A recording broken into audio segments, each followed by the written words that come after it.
Pozdravljeni, moje ime je Dejan Jarič. Po osnovni izobrazbi sem doktor medicine, holistični zdravnik in transpersonalni psihoterapevt. Tako kot vsi ljudje, sem imel tudi sam težke preizkušnje v življenju. Našel sem rešitve, poznam ključ, ki je vedno v nas samih, in to je ljubezen do sebe. Z novo oddajo Prebujeno srce Slovenije bi rad v teh prelomnih časih dvignil zavest ljudi in prebudil srca vseh ljudi naše ljube Slovenije. Imel bom posebne goste, ki so imeli vsi zanimive preizkušnje. Pogovarjali se bomo o odnosih, zdravju, poti do sreče, ljubezni, radosti in izpolnjenosti v vsakodnevnem življenju. Zanima me samo resnica, ki nas pelje do osvoboditve na vseh nivojih. Vabljeni torej vsi, ki želite narediti v svojem življenju kvantni skok v zavedanju sebe in sveta. Prebudimo se, pravi čas je zdaj. Se gledamo vsak torek ob 17. na Ljubljana TV. Dobrodošli, pozdravljeni v novi oddaji Prebujeno srce Slovenije. Z menoj danes je izjemna gostja, podjetnica, inovatorka, inženirka, avtorica, športnica, prostovoljka. Bila je tudi EU komisarka za promet. Kdaj? Bomo dala potem kasneje nagradno vprašanje. In pa podpredsednica Vlade Republike Slovenije 2014. Je ustanoviteljica in kurator Eco Civilization. In sedaj bom prebral, kaj v bistvu to pomeni. Torej, ekocivilizacija, več kot samo upanje, več kot samo sanje, več kot ti in jaz. Morda celo stopnica za preživetje. Tuje, bobni kličejo. Da prebudimo svoje občutke, spomine, da sprostimo svoje notranje resnice in si upamo stopiti preko polja znanega. Globoko v sebi čutim, kot pravi moja današnja gostja, da smo pred vstopom v novo civilizacijo. Je del globalnega gibanja in to gibanje prihaja globoko iz nas. Vse več nas je, ki ga čutimo, zaznavamo, se odzivamo notranjemu klicu. Vemo, da je čas dozorel, da zaživimo drugače, bolj povezani z živim svetom okoli nas. Bolj v ravnotežju s planetom, z vesoljem, z nami samimi in s soljudmi. Čutim, kot pravi moja gostja, da ima nova civilizacija jasno poslanstvo. Najprej, da ustvarja naš planet s temeljnim bogastvom biološke raznolikosti, kot ekoobmočje naše galaksije. Nadalje, da se z uporabo tehnologije kot orodja na krilih radovednosti in z navdihom človeške veličine naseli v vesolju. Pri tem bomo odkrili nove fizikalne zakonitosti, postavili odnose kot temelj organiziranja nove družbe in kot osnovno organizacijsko strukturo postavili gradnike, kot so bitja, prostor, skupnost, zavest in odnose kot povezovalni dinamični element, ki zagotavlja spiralni razvoj preostalih struktur. Kot pravi moja gostja, sanjam, da živim v ekocivilizaciji. Sanjam in delam korake v njeno smer. Mnogo majhnih korakov je že bilo storjenih, mnogo misli izvanih, skoraj smo že tam. Čutite? Poglejte okoli sebe, tukaj je, šepeta vašemu srcu. Ne bojte se, niste sami. Hodite naprej z nasmehom, povezajoč se s svojimi najglobjimi deli. Obstaja resnica, obstaja ljubezen, obstaja radost in sočutje. Spoštovanje za tisto, kar se poraja. Gremo naprej skupaj. Ja, v čast mi je, da je danes z menoj čudovita, izjemna gostja, magister Violeta Bulc. Pozdravljena.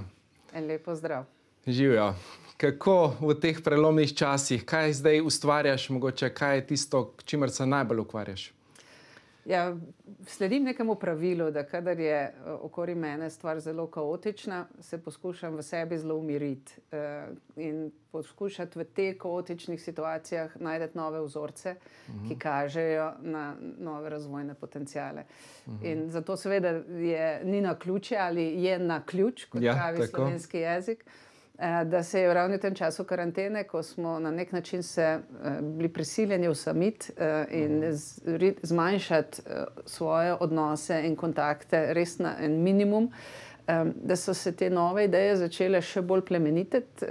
Jaz sem se z njimi srečala že tam okoli leta 2012-2013 kot del neke globalne sistemske družbe in so zdaj dozoreli v že bolj konkretne modele, predvsem pa v gibanje. Nastal je tudi think tank, kjer se povezujemo z vsemi kontinenti na tem čudovitem planetu Zemlja in poskušamo razbrati, kaj so tiste skupne značilnosti, skupni izzivi, skupne potrebe, ki jih lahko tudi skupaj nagovorimo. In zato tudi se vse bolj oblikuje misel, da naslednja civilizacijska paradigma v nasprotju z vsemi dosedanjimi, ki so izhajale iz nekih kontinentalnih, regionalnih značilnosti, se zna zgoditi, da bo naslednja civilizacijska paradigma prišla iz globalne zavesti. Torej, v bistvu smo zdaj na eni prelomnici, ne, kot človeštvo. Če ne bomo šli na en višji nivo zavedanja, zna biti, da bomo izumrli. Predvsem gre za to, da moramo se zavedati, da mi nismo ne prva, ne zadnja civilizacija na tem planetu Zemlja. In recimo naša zahodna zavest je ozavestila recimo 28 do zdaj civilizacij na različnih kontinentih, od Kitajske, Japonske, Indije, Afrike, obeh Amerik, Evrope seveda, predvsem sredozemskega bazena. In za te civilizacije je značilno, da so nastale zaradi nekih ugodnih vremenskih in geostrateških pogojev.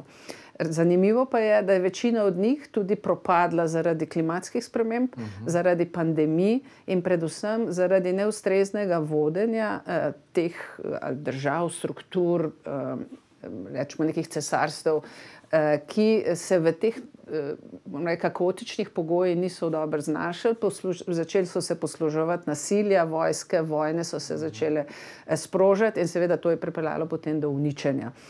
Jaz osebno verjamem v naš trenutek, da imamo eno zgodovinsko priložnost, glede na to, da smo uspeli razviti številne sodobne tehnologije, ki svet povezujejo v nek celosten komunikacijski prostor, da smo prvič v stanju, da ne gledamo samo zgodovinsko razvoj dogodkov in ne gledamo samo na podatke, ki govorijo o preteklosti, ampak smo sposobni s pomočjo zajetih podatkov ustrezno ovrednotiti trenutno situacijo.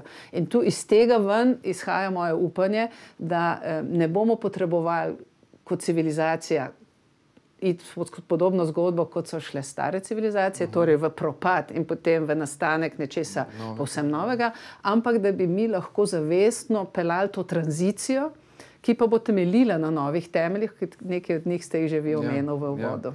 Ja, torej dejansko smo na v bistvu prehodu. Ne? Gotovo. Na prehodu in dejansko zdaj se odloča, ali gremo na višji nivo zavedanja ali pa potonemo v tisto lastno temo, če ne bomo spremenili vrednot, prerazporedili vseh teh prepričanj, vsega tega, kar smo. Ne? Predvsem gre tukaj za sposobnost, da iz nekih mehurčkov, v katerih se čutimo udobno, pa to ne pomeni, da je življenje v teh mehurčkih lepo, je pa predvidljivo in znano, da se upamo izstopiti oziroma te mehurčke povezovati med sabo. V tem trenutku mi vidimo v slovenskem prostoru je ravno to največji izziv, ker vsak na svoj način želi dobro za sebe, za svojo skupnost, recimo za neko širšo dobro, vendar za svojim pogledom. Vsi ti mehurčki pa niso sposobni v tem trenutku se usesti za mizo in poiskati skupno pot naprej. In ko bomo prišli do te zrelostne stopnje, seveda bomo tudi lahko začeli upravljati svojo prihodnost. V tem trenutku pa smo še vedno v stanju, ki vodi v propad. Ampak jaz imam to vero, jaz jo to čutim. In vem, da v nekem trenutku bomo spregledali in bomo naredili ta korak naprej. Jaz osebno delujem v tej smeri in sem vedno pripravljena, ko so pogoji pravi, da seveda tudi aktivno soustvarjam in podprem to povezovanje. Tako. Torej, prebral sem tudi, da se ukvarjate z šamanstvom, ne? V bistvu... No, tukaj je pa zelo zanimivo. Ker tukaj pa... To mene zelo zanima. Ja, to pa mora biti zelo jasno. Ja, Shamanic Academy. Mene so zanimale šamanske tehnike in predvsem, ker sem šla sama skozi neke zelo globoke osebne izzive in sem iskala orodja, s pomočjo katerih lahko jaz počistim neka negativna čustva in se seveda sproščena potem usmerim v prihodnost. Po drugi strani sem pa iskala tudi orodja, ki znajo povezovati skupnosti in ki so dovolj močna, da prepoznajo enkratnost v posameznici in posamezniku in hkrati znajo to povezati v neko dobro širše skupnosti. In to so stara plemena znala. Zakaj? Ker je od tega zavisel njihov obstoj. Oni so morali razumeti sposobnost vsakega posameznika in posameznice in potem to sposobnost uporabiti v dobro plemena. Zdaj, absolutno si pa ne upam sebe imenovati šamanka. To je tako, kot da bi rekel nekomu, ki živi življenje in upošteva krščanske vrednote in seveda deluje v dobro ljudi. To še ne pomeni, da je del neke cerkve oziroma neke skupnosti. Ampak moram pa reči, da so mi te tehnike dale izjemno globoko pogled v človeka, v našo vrednost, v to, kaj smo mi sposobni sebe narediti in kaj lahko z razumevanjem nevidnega pomagamo ustvarjati skupaj z drugimi ljudmi. Tako da absolutno sem uspela se nauči določenih tehnik, vendar to me še zdaleč ne vodi v smeri tega, da bi se lahko imenovala šamanka. Absolutno. Ampak dejansko se uporablja ta znanja za v bistvu dvig zavesti, za prerazporeditev družbenih sistemov. Tako je. In vidite, ravno v tem, kar ste zdaj rekel, vidim jaz eno izjemno veliko vrednost, kajti mi do zdaj nismo bili sposobni kot človeška rasa povezovati in povezovati modrosti različnih civilizacijskih obdobij. Namreč, kaj se je zgodilo? Vsaka nov imperij je popolnoma uničil prejšnjega in to ne samo v smislu mest, arhitekture, uničujo so kulturo, uničujo znanost in tudi znanstveniki, umetniki so bili v večini neke vrste žrtve teh civilizacijskih paradigm. Jaz upam, da imamo dovolj v sebi zavesti, da razumemo, da je čas, da vse to povežemo, da vsa ta znanja, ki so se akumulirala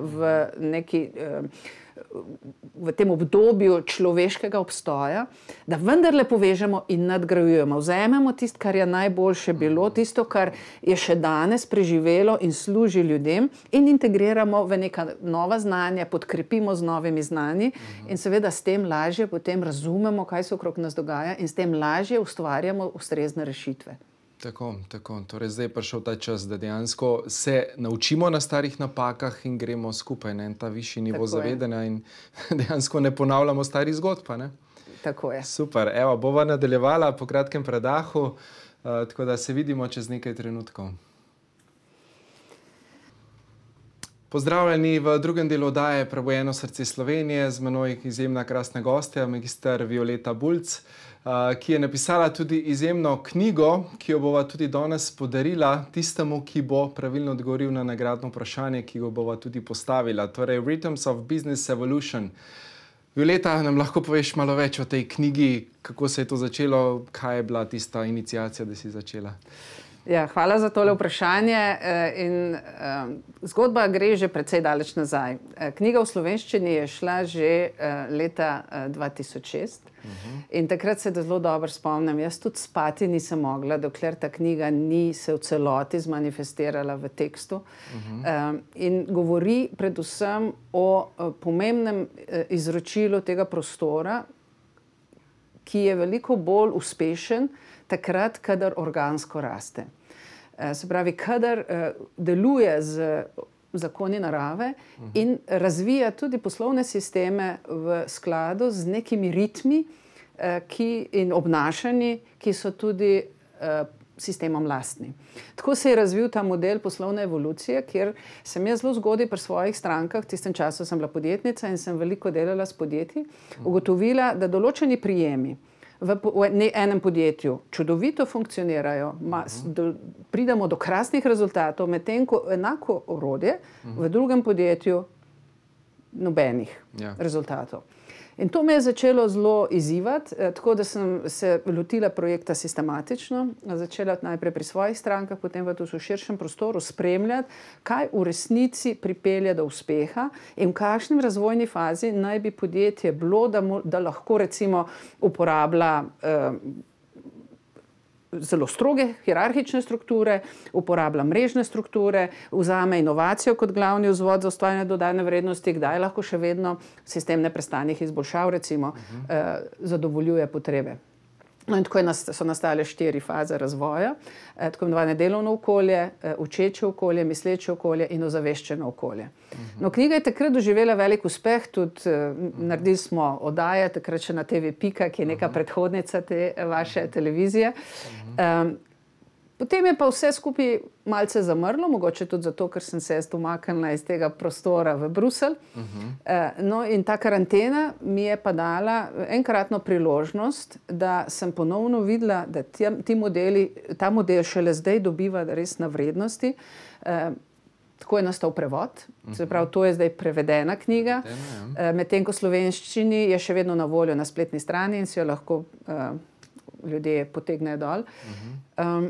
Kar me je pa najbolj razveselilo, je pa to, da je Slovensko združenje Menedžer, katerega članica sem tudi jaz, je prepoznalo v tem modelu eno novo priložnost, da bolje razume, v katerih razvojnih fazah se pravzaprav slovenska podjetja nahajajo. In zdaj poteka to letno vrednotenje, ki je sicer prostovoljno, vendar kaže zelo spodbudne rezultate. Se pravi, da se vendarle celotna slovenska gospodarstvo premika iz nekih delovnih okolje, kjer so te stroge hierarhične strukture, v bolj napredna okolja, kot so učeča, celo misleča, kjer je inovacija ključni vzvod za ustvarjanje dodane vrednosti, kar pa mene veseli je, da je vse več tudi mislečih podjetij, ki se pa ukvarjajo z zelo novimi načini upravljanja, vodenja, globalno so vpeti, so del teh globalnih mrež, kjer deluje transparentnost kot eden ključnih vzvodov in tukaj tudi vidim velik potencial.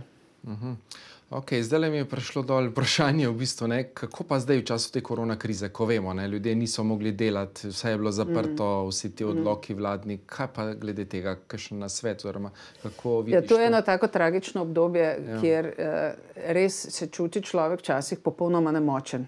Rad bi pomagal. Jaz sem poskušala pomagati na mnoge različne načine v teh obdobjih, pa vidiš, da kot sam zelo malo lahko zgodi. Zato sem se tudi odločila, da začnem s tem gibanjem, ekocivilizacijo, ki povezuje ne samo ta slovenski prostor, kar me veseli, da je vse več aktivnih članov tudi Slovenije, vendar je to predvsem tudi globalni prostor, da pokaže ljudem, kaj se dogaja v resnici na celotni globalni skupnosti. In tukaj vidimo, da se oblikujeta 2 zelo zanimiva trenda. Eden je vse večji pomen neke avtentičnosti lokalnih skupnosti, kjer je ta identifikacija, povezovanje z vrednotami prostora, z kompetencami prostora postaja vse močnejše. In to se potem na zelo transparenten način vključuje v neke globalne mreže, kar je pa značilnost za njih, za tiste, ki so res uspešne. In tehnologija nam pa je tukaj veliko pomagala. In celo bom rekla, da skozi pandemijo so se te mreže še močnejše povezale. Je pa značilnost popolna transparentnost, se pravi dogovor o razporejanju dodane vrednosti in zelo močno delovanje v skladu z zakoni narave. Pri tem je zanimivo, da je eno pravilo, ki se nekako uveljavlja, je, da narediš tisto, kar čutiš v srcu, da je prav. Zakaj je to pomembno? Zato, ker na kvantnem nivoju, če si pogledate video posnetke o delovanju sistemov na kvantnem nivoju, vidite, da sistem vedno ve, kaj je res. Se pravi, če mi se uspemo rešiti vseh različnih emocionalnih in izkustvenih blokad, in zato so tehnike osebnega zorenja in razvoja izjemno pomembne, potem lahko pridemo v stik s tem svojim bistvom in vedno vemo, kaj je prav. Torej, nekje sem prebral, v kvantni prostor lahko stopiš samo kot nihče. Je tako, ne? Ko vse odpadejo, vse maske, vsa čustva. In tam si del celote in ta celota ti vedno, in ti vsi vibriramo na tem nivoju. Vprašanje je samo, ali ljudje smo dovolj sčiščeni, da imamo do te zavesti dostop. Tako. Torej, preseganje omejujočih vzorcev, navad, razvad, vse tisto, kar smo ponotranjili od rojstva, pa še od prednikov, pa še od prej, vemo, nosimo zapisane na vseh naših telesih. In pomembno je, da čim bolj ozavestimo svoje jedro, svoje bistvo, ta svoj popolni potencial in potem tiste iluzije, maske padajo. Tako je, res je. Super. Evo, bova dala zdaj eno nagradno vprašanje za to čudovito knjigo, tako da kar najboljše, da kar sama vprašaš, a ne? Ja, moje vprašanje je, v katerem obdobju sem bila evropska komisarka? Super, torej Evropska komisarka za promet. Torej, v katerem obdobju je bila Violeta Bulc, torej EU komisarka. To mislim, da ne bo težko, a ne?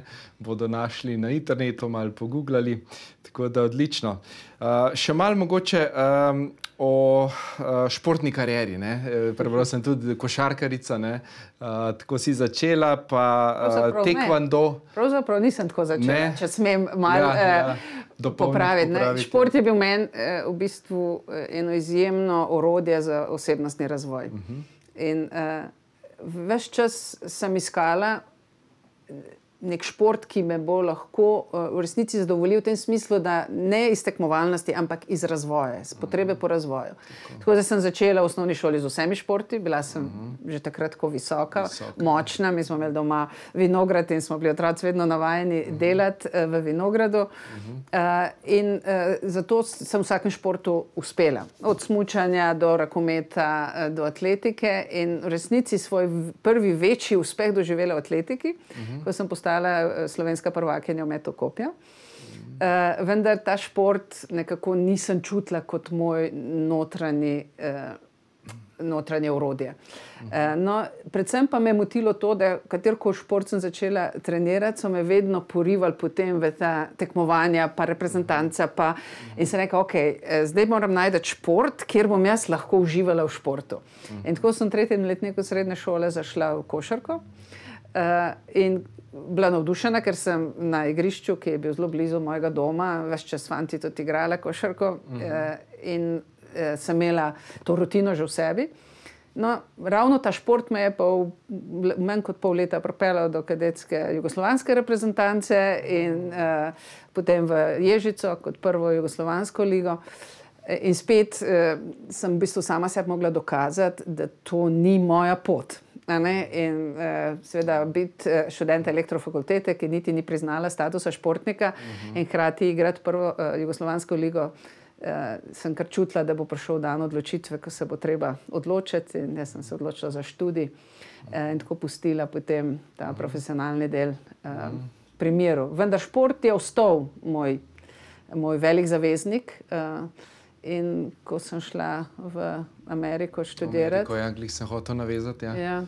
Kako je bilo pa tam, no? No, me je pa pritegnil nek spet notranji klic, ker v tem ritmu, ki ga imaš, prvič je bil študij zelo intenziven, potem pa tudi delo v Silicijevi dolini je v bistvu nenormalno zahtevno v smislu časa in energije in sem vedela, da moram nekaj novega si poiskati, da bom lahko vzdrževala sploh svoj nek uravnotežen razvoj. In tako sem potem našla ta studio, korejski studio za taekwondo in hapkido. In to me je pa res notranjo zelo okrepilo. Predvsem mi je pa ščistilo moje telo, ki je bilo zelo utrujeno od tega, od košarke, od vseh teh, morda tudi ne tako zelo dobro pripravljenih treningov.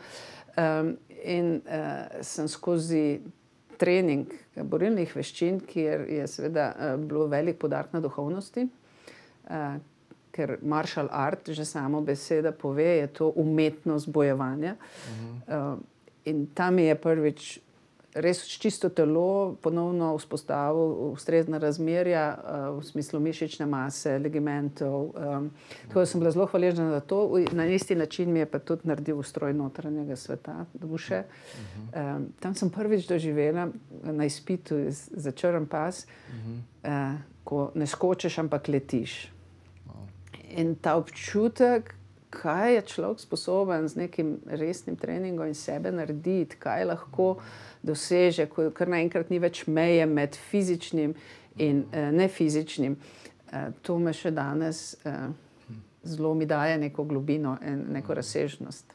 Ja, koliko smo res bitja, ki smo vse prisotna, vse mogočne v resnici, ko zajamemo enkrat svojo notranjo moč.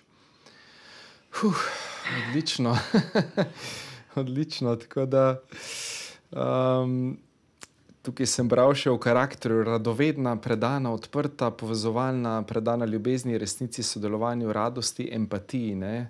gradim polje zaupanja, se vedno pripravljam, da se odzovem na razvoj dogodkov oziroma jih soustvarjam in popotnica skozi čas in prostor.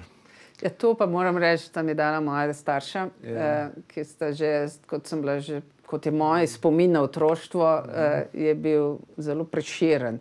Živeli smo v mali vasi na Dolenjskem in vsega se spomnim samo ene radosti, veselja, podpore in mislim, da iz tistih prvih 6 let tega otroštva, ki je preden smo se potem preselili in so se začeli ti družbeni in socialni izzivi umeščanja v prostor. Iz tistega obdobja črpam, se mi zdi, svoj optimizem, svojo moč, svojo radost in to radovednost. Že kot majhen otrok, mami moja je bila učiteljica takrat in seveda sem že kot 3-4-leten otrok z njo predelovala vse njene priprave za 1. razred in tako se mi je kar naenkrat odpiral mnogo širši svet, tudi učenja, pesmi, veliko smo peli, veliko smo plesali, veliko je bilo nekaj ustvarjalnih delavnic, tako da sem zelo hvaležna res za to tako neka prešerno otroštvo, srečno otroštvo. Predvsem je pa povezalo tudi z naravo. Za hišo je bil ogromen travnik, kjer smo se otroci ves čas igrali. Blizu je bila reka, kamor smo tudi seveda starši tega niso odobravali, ampak smo otroci večkrat zašli in reka je bila nekaj tako magičnega. Takrat se nam je zdela ogromna, seveda reka Temenica ni neka velika reka, pa vendarle za 4-5-letnike je to en svet, ki vznemirja. In pravijo, voda čisti in odplakne reka staro. Tako je, res je. Gremo se poglobiti vase, dostikrat v naravo, kontemplirati, meditirati. Tudi danes mi je narava še vedno en velik zaveznik, drevesa, reka, gore, morje. Tako da mislim, da če bi mi razumeli to komunikacijo, ki nam jo ponuja narava, če bi mi razumeli, kako zelo nas poskuša podpreti, potem bi bilo veliko lažje uresničevati zelene načrte, pa obvladovanje klimatskih sprememb oziroma zmanjšanje človekovega vpliva na klimatske spremembe. Ker dejstvo je, morda tukaj sem en moment, klimatske spremembe so vedno bile. Samo to so cikli, ki trajajo po milijone let. Kar je človek naredil v tem obdobju, je pospešil te procese na obdobje enega življenjskega cikla. In tem spremembam se nihče ne more več po naravni poti normalno odzvati. In zato je tako pomembno, da mi znižamo svoj negativni vpliv in dovolimo, da naravni procesi stečejo in smo mi potem del tega in imamo tudi potem mnogo več časa, da se naučimo, kako se pripraviti na neko novo klimatsko razmerje. Recimo, veliko se danes bere o tem, da obstaja verjetnost, da se bo za našega življenja obrnil zalivski tok. Kaj zdaj to pomeni, Mehiški zalivski tok? To pomeni, da kar naenkrat ne bomo imeli več dovolj tople vode, če temu sploh rečemo topla voda, vendar zalivski tok bo povzročil, da se zgodi lahko ledena doba ponovno na severnem delu Evrope. Čeprav danes so tam mnogo boljši pogoji, kadar so jih kdajkoli imeli. In to samo kaže, da prihajamo do neke točke preloma. In zdaj, mi smo te procese pospešili. Se pravi, da imamo mnogo manj časa, da ugotovimo nove fizikalne zakonitosti, da ugotovimo nove vire energije, da se znamo zorganizirati kot družba, da bo seveda lahko življenje normalno teklo. In tukaj še enkrat pozivam vse, da si drugemu pomagamo, ker te življenjske spremembe niso lahke. To so povezane z navadami, z nekimi običaji. Spremembo vzorcev, prepričanj vsega. Tako, točno to. In zato, da bomo lahko to spremenili, rabimo si pomagati drugemu. Vsak zelo težko to sam naredi. In te vzpodbude rečemo skozi občine, skozi državo, skozi družino, med prijateljskimi mrežami. To so zelo pomembne podpore in zelo pomembna orodja, da lahko naredimo ta premik. Preskok kvantni, Super, bova nadaljevala po kratkem predahu, ko se ponovno vidimo.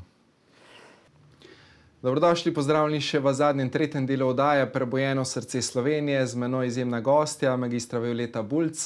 Zdaj bova šla še na to obdobje, ne, ko si bila evropska komisarka. V bistvu šlo je tudi za povezovanje različnih držav, narodov. Ne.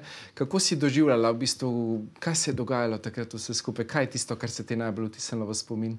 Ja. Ali pa srce? Kot prvo, najprej se mi je vtisnilo spomin, sploh kako je do tega prišlo. Jaz sem v bistvu v 5 tednih praktično iz tega, da sem vstopila resno v politiko, postala ministrica, podpredsednica vlade Slovenije in potem evropska komisarka. To je bil seveda tudi za mene en vortex, ki je zahteval veliko notranje energije. Ampak ves čas se mi je zdelo, da je vse, kar se dogaja, prav. In sem imela ves čas vero, predvsem pa čutila podporo tega prostora, da bomo opravili dobro delo v Evropskem parlamentu. No. Potem se je pa seveda začelo trdo delo. Zelo veliko mi je pomagalo to, da sem že veliko delala v globalni skupnosti. Študirala, živela v Ameriki, kot član globalne sistemske organizacije za sistemsko družbo, sem potovala veliko in predavala po celem svetu in mi je bila ta raznolikost družbenih okolij znana. Pa vendarle, tukaj je vendar šlo za politično zgodbo, tako da je bila krivulja učenja zelo strma.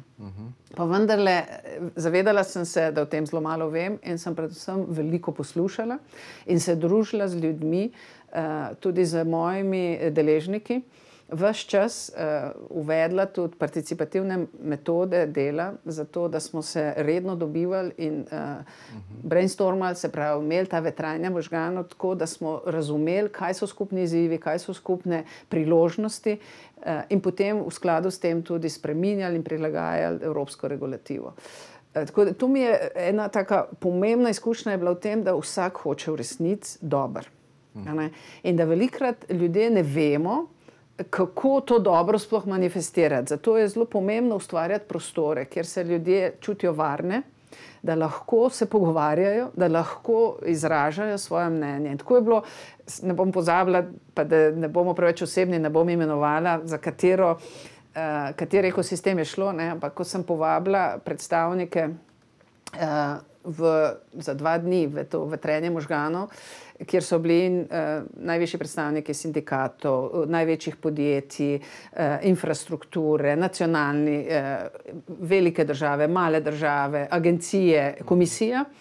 In smo ustvarjali prostor, kjer so se čutili varne, so naenkrat ugotovili, da največji konkurenti pravzaprav imajo skupne potrebe po nekih skupnih spremembah, ki lahko vsem potem pomagajo, da lahko bolje delujejo. No in to je bilo tako močno spoznanje, ne samo zame, ampak tudi za njih in potem smo mnogo lažje delali skupaj. Zato ni tako čudno, da smo na koncu uspeli speljati preko 60 regulativnih sprememb, ukrepov, ki so omogočili, da je promet postal bolj dinamičen, da je bil zanimiv za investitorje, da se začele dogajati digitalizacija, spremembe v zeleni promet.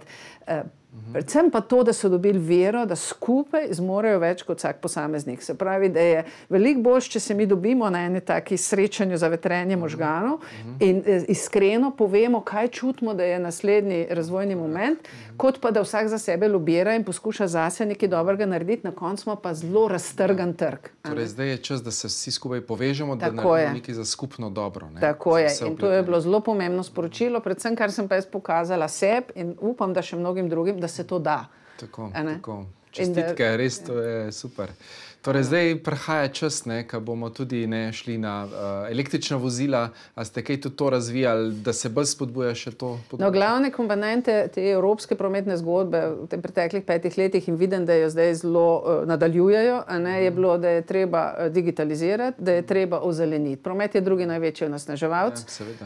Hkrati je pa še za našega časa 93% prometa temeljilo na nafti. Se pravi, je bilo zelo jasno, na kaj se je treba usmeriti. Vendar ti ne moreš kar reči, jutri bo pa zelen promet. Zato je glavne investicije zdaj potekajo v investicije v infrastrukturo, zato da imaš ti dostop do alternativnih virov. Korektno je reči, da se še vedno išče globalni prostor, kaj je tisti alternativni vir, ki bo res lahko služil. Vidimo, da imamo elektrifikacijo ali preko baterij oziroma preko vodikovih celic.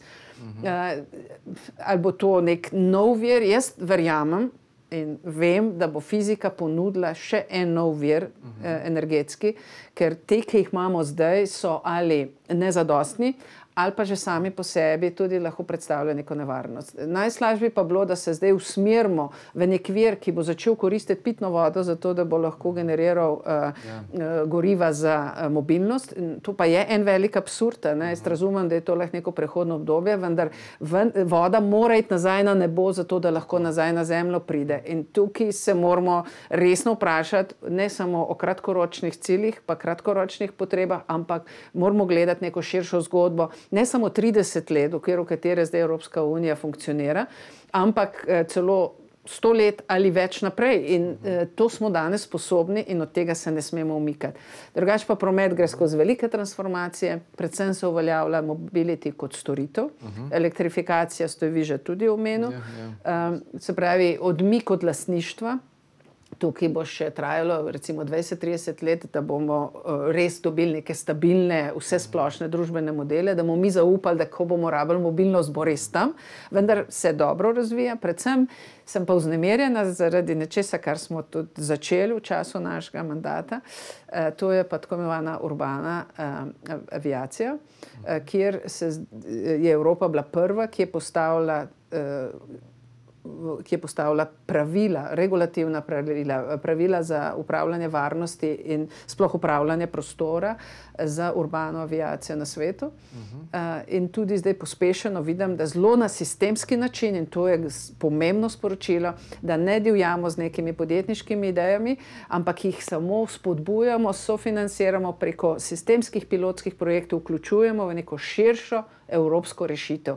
In tukaj bojo pa velike spremembe. Moje sanje so bile, da se lahko usedem v Ljubljani v letečega drona, vtipkam koordinate, pritisnem na gumb in naslednji korak je, da izstopam na lokaciji, kamor želim priti.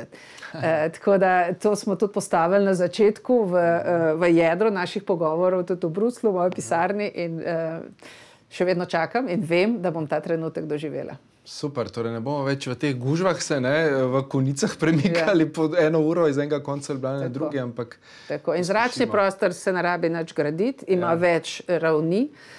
Tukaj je pa glavno vprašanje varnosti, varovanja, in na tem se zdaj največ dela. Tukaj Evropa zelo sodeluje tudi z Združenimi državami Amerike in drugimi partnerji, Kanado, zato da postavi dovolj močne, robustne varovalne sisteme, se pravi security, in seveda varnost, kajti ne smemo si dovoliti, da bi nekontrolirano potem neko okvarjeno plovilo ali pa letalnik potem padel na tla. Tako da tukaj so še izzivi, ampak EU pričakuje, da do leta 2030 bo imel dovolj robusten sistem, ki ga bo lahko začel potem postopno tudi uveljavljati, najprej za potrebe teh posebnih služb, kot so recimo reševalci, potem posebne enote, ki v primeru za gasilci in podobno, potem pa bi to šlo lahko tudi že vse splošno uporabo. Tako da ja, zanimivo. Tudi profesionalna astrologija recimo nam zdaj kaže, da se bo v naslednjih 5-6 letih še naprej zgodilo več sprememb kot prej v celotni zgodovini človeštva.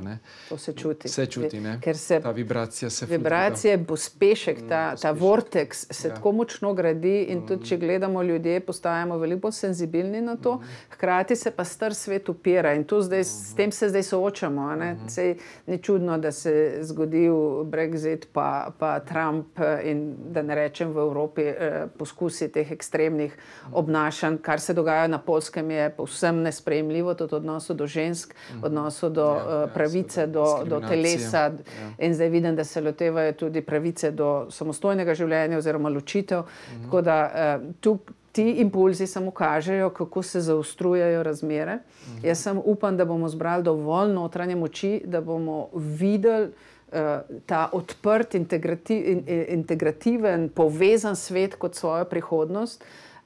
Kot rečeno, sicer bomo šli v uničenje in neka druga civilizacija bo prišla spet tako, kot je bilo v preteklosti. Kot je bilo v preteklosti. Uničenje starega in nekaj novega. Jaz pa verjamem transformacijo. Ja, jaz tudi tako čutim, da bomo se vsi transformirali, še v teh telesih, da bomo šli na en višji nivo zavedanja, v tako imenovano novo zemljo, na višje dimenzije, kjer pač so glavni atributi oziroma glavne lastnosti ljubezen, sočutje, mir, enost, resnica, ki nas v bistvu osvobaja vsega tega nižjega. Ne? Ja. In da te nižje aspekte sebe, vsak pri sebi, seveda, ne, vedno se začne pri nas samih. Torej, če bi vsi se obrnili vase, šli globje vase, bi potem nekaj drugega sevali v ta svet in potem bi doprinašali k tej družbi. In to tudi delamo. Ja, zato se mi dva o tem sploh lahko danes pogovarjava in samo nadaljujemo. Tako nadaljujemo, da gremo na ta višji nivo zavedanja, ne, da bomo sokreirali en lepši svet za nas in za vse potomce, ne, ki prihajajo na ta naš čudovit planet Zemlja. Res je. Tako, mogoče še kakšne zaključne misli za zaključek. Bi še kaj, recimo, bilo sporočilo za naše gledalke, gledalce? Jaz bi samo povabila vse, da iskreno delujemo in poskušamo narediti najboljš, kar lahko. Ker več kot to ne moremo. In vsak dan, ko zjutraj vstanemo, se vprašamo, a smo res naredili največ, kar danes lahko. In sami sebi smo zelo jasen pokazatelj, zelo jasno znamo v resnici globoko se poceniti, ali smo postali ležerni in se umikamo neki odgovornosti, ali smo pripravljeni v resnici sebe manifestirati v svoji najboljši podobi. Tako da pri tem pa seveda drugega rabimo. Mi se moramo podpirati v teh željah, v tej pripravljenosti za soustvarjanje nečesa novega. In mislim, da je to tisto, kar tudi vaša televizija sporoča in se mi zdi zelo pomembno, da obstaja, da so te vibracije širijo in da ljudje ugotovijo, da to ni nekaj, kar morajo skrivati v svojih dnevnih sobah, ampak da je to nekaj, kar je v odprtem prostoru, živi in ta radost, ljubezen, povezanost, resnica, notranja resnica, so elementi, ki sobivajo v tem svetu enako kot morda tiste, rekla, vulgarnost, nevoščljivost, zlonamernost, in da je vse stvar v tem, koliko odprtih ljudi je pripravljeno v odprtem prostoru podpreti dobronamernost. In na to računam in vabim vse, da vendarle pogumno hodimo tudi po tej poti svetlobe.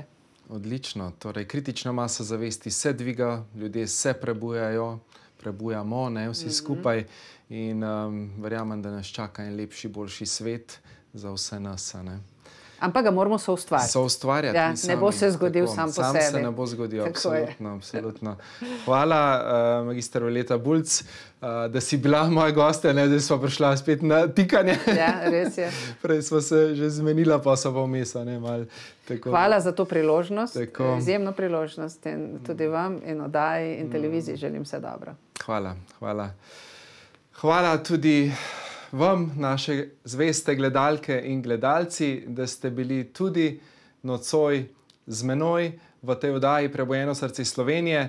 Tokrat je to zadnja oddaja v sezoni, tako da gostil sem številne zanimive goste, ki so imeli vsi zanimive preizkušnje, zanimive življenjske zgodbe. Verjamem, da se vidimo nekje septembra, najverjetneje, ko začnemo z novim sklopom, z novimi vsebinami, ki bodo še bolj osvežene. Tako da hvala vam, ker ste bili z mano to prvo sezono v oddaji Prebujeno srce Slovenije. Se vidimo na jesen.